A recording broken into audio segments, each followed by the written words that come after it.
Can people who don't even own this place just pack up and leave? You hardly make any money, and yet you have the audacity to stay in a luxury apartment. I agree, I'll start packing immediately, I replied with calm resolve, then turned toward the bedroom. As we passed each other, Laura gave me a smirk and said, even Eric, who makes $200,000 a year, had to give up his high-rise condo. And here's poor Lenora, who's really the poor one now. I muttered a response under my breath, but Laura's scoff cut me off. What? Stop whining and just get your stuff packed.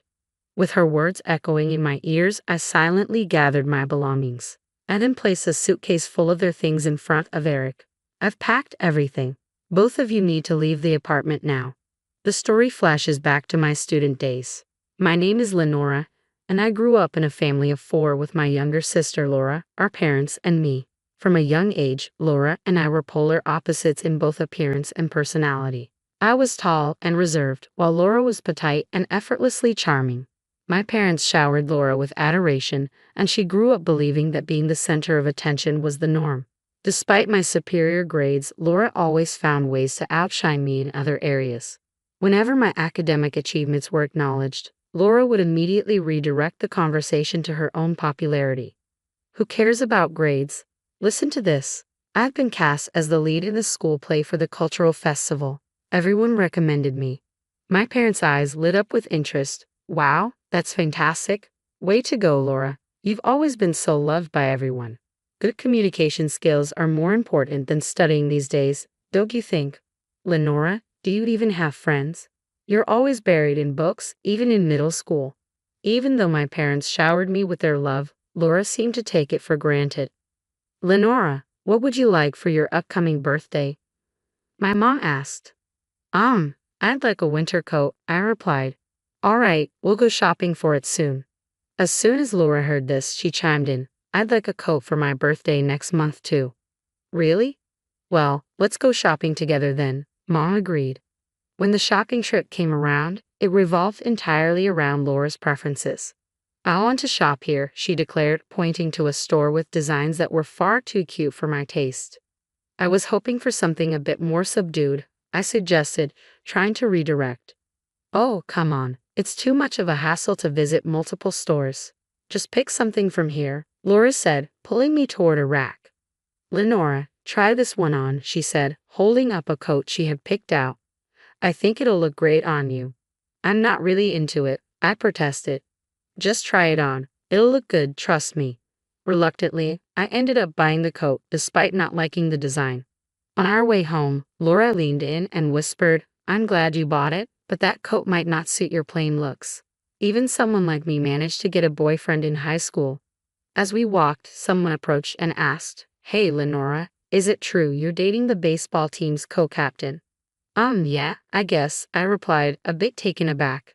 A few days later, Laura proudly declared, I'm dating the captain of the baseball team now.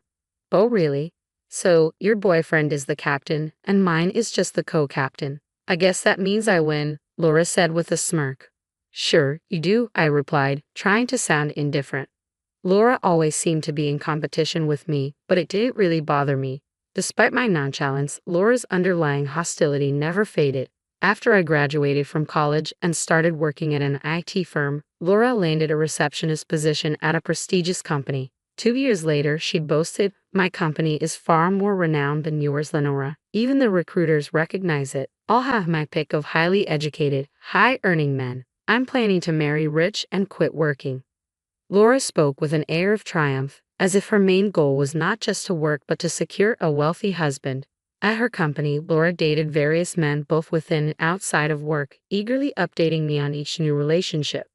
Don't you have a boyfriend, Lenora? She would often ask, seemingly intrigued by my lack of romantic news.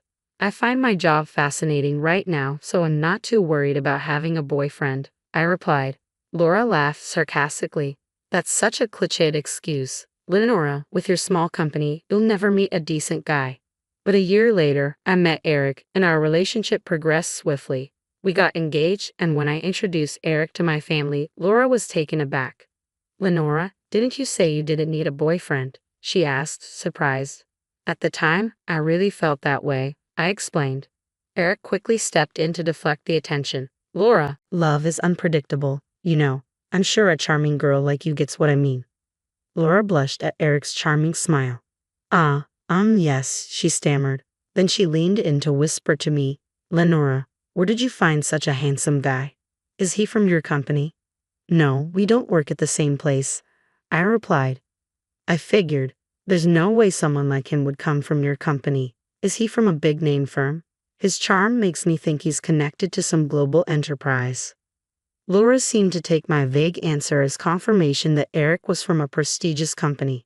Thanks to Eric's natural social skills, discussions about our wedding with my parents went smoothly. We decided on a small ceremony with just close friends and family. Laura, however, continued to complain. I want to meet Eric's colleagues, she said persistently. Eric and I soon settled into our newlywed life. After moving in, we invited my parents and Laura over to our new home. Laura was visibly stunned. No way, this is your new place? This isn't just an upscale apartment in Boston. How much does he earn? Laura asked eagerly. Does he make around $500,000 a year? Come on, tell me. No, it's not that much. So, $400,000. Finally, you got it. It's $200,000. Ah, I see. Well, that makes sense, Laura said, trying to mask her surprise. After prying Eric's salary out of me, Laura muttered to herself, handsome, eloquent, and high-earning. Laura gets everything. Then she declared a competition of sorts. I'm going to find someone who's more handsome and earns more than Eric. Just wait and see. Determined, Laura threw herself into the search for a marriage partner, frequently attending matchmaking events. A few months later, she began visiting us often, sometimes even dropping by when I was at work. Hey Eric, did Laura stop by again today? How long was she here? I asked. I don't remember exactly, Eric replied. After a brief chat, Laura left soon after. Thanks for always being there for my family, I said. Eric smiled reassuringly. What are you talking about? Your family is my family, Lenora. His words comforted me, and I stopped worrying about Laura's frequent visits. But one day, when I came home from work, I found Eric and Laura sitting together in the living room, waiting for me. Laura, you're here again. What's going on with you two? Eric's expression was serious. Lenora, we need to talk. Please have a seat. Talk about what? I want to break up. What? What are you saying? I want to divorce you and marry Laura. Are you serious? I have a child with Laura, I said, stunned. What? Laura interjected with a smirk. Sorry, Lenora. I'm in love with Eric. We want to be a happy family with our child, so we need you to step aside. I was floored to discover that Laura had been cheating with Eric all along. As I struggled to process the betrayal, Laura continued, Since you introduced me to Eric, I've been searching for someone better. Finding someone as great as Eric, who makes $200,000 a year, was tough. Looking back, Laura's interest in Eric does make sense. Laura went on, One day, I ran into Eric while I was feeling down. He was so comforting, and that's when I realized I could just take him from you. That's incredibly selfish, I said, my anger rising. Laura didn't seem to notice, so I added, If you step aside, it'll show that I'm better than you. I was seething with anger. Laura's selfishness had always been a problem, but I had tolerated it because we were family. Not this time. I couldn't stand by and be treated this way. I wouldn't forgive either of them. Fine, I said, trying to keep my voice steady. Oh, right, I knew you'd step aside so easily. After all, someone as plain as you doesn't deserve someone as great as Eric. So, you'll be moving out of this fancy apartment, right? It's too good for you anyway. At Laura's words, Eric interjected quickly, Hold on. Whether I own this apartment or not, we should sit down and talk this through. Laura dismissed him with a wave of her hand. Are you kidding? You don't even make that much money, and you want to stay in a luxury apartment. How shameless. I agree. I'll start packing now, I said quietly, heading toward the bedroom. As I passed by, Laura laughed and said, Poor Lenora, having to give up a $200,000 a year guy like Eric in a fancy high-rise apartment. Who's the real loser here? I muttered under my breath at her comment. Laura scoffed, Excuses, excuses. Just get your stuff packed. With Laura's voice fading into the background, I silently packed up my belongings. I placed all the packed items in front of Eric. Here, all of your stuff is packed. Now you both need to leave this apartment. Laura looked bewildered. What are you talking about? You're the one who's supposed to move out. No, it's you and Eric who need to leave. Both of you. What are you saying? Laura asked, confused. You were the one who said it's shameless to stay in a luxury apartment without making much money, I said. Laura, Eric, do you understand what I'm saying?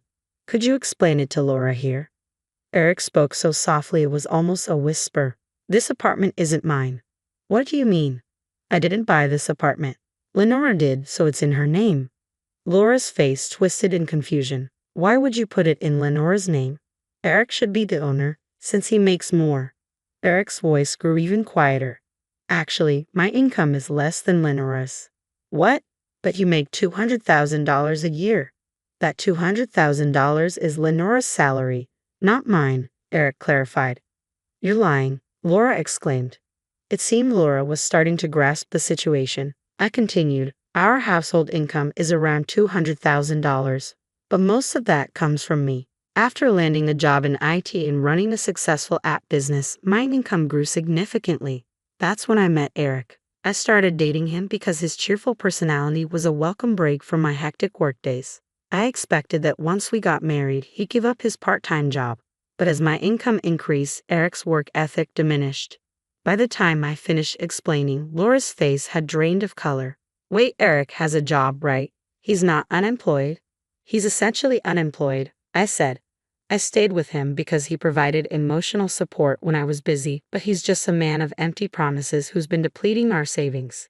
You've done me a favor by taking him off my hands. But Eric always paid for upscale restaurants on our dates and even bought me designer clothes. That means he must have savings, right? I couldn't help but smirk at Laura's comment. That's just Eric for you, always putting on a show. He's been reckless with his credit card to impress people. I was the one left to clean up his financial mess. From now on, our accounts will be separate. You two will need to figure out how to handle the bills. Wait, so he's been spending wildly on credit cards without any savings? Who does that? I don't understand the mindset of someone foolish enough to cheat with his wife's sister. And honestly, the mindset of a woman who cheats with her sister's husband is beyond me as well. So you're saying my dreams of marrying a man who earns $200,000 and living a luxurious life in a high-rise condo are completely ruined? Without a shred of mercy, I kicked both the pathetic Eric and the crumbling Laura out of my apartment. I swiftly finalized my divorce with Eric and filed for alimony. Given their confession of infidelity, they had no grounds to contest the financial demands. Even after discovering that Eric was unemployed, Laura had no choice but to marry him because she was pregnant with his child. She hoped that fatherhood might make him more responsible. However, Eric's lazy habits remained unchanged. Initially, he had cheated with Laura, believing she was wealthier due to her position at a top-tier company. Yet he had no intention of contributing financially himself. He continued his part-time job, depleting Laura's modest savings to cover the divorce settlement and leaving no room to address credit card debt. As newlyweds, Laura and Eric fell into a cycle of debt. Unable to afford a new home, they moved into Laura's old apartment. Laura, who had quit her job in anticipation of Eric's income, now had to work part-time from dawn till dusk to manage their mounting debts and her growing pregnancy. Their constant fighting became a local spectacle, making them the talk of the neighborhood. On the flip side, my savings began to grow significantly. With Eric out of my life, I had ample funds for self-improvement, and men started taking a greater interest in me, some even earning more than I do. While Laura might have jumped at the chance to partner with someone based solely on their income, I've learned from my experience. I won't rush into another marriage like I did with Eric. I'm committed to finding someone who truly aligns with me rather than settling for financial reasons. For now, I'm focused on my work and dedicated to maintaining my independence.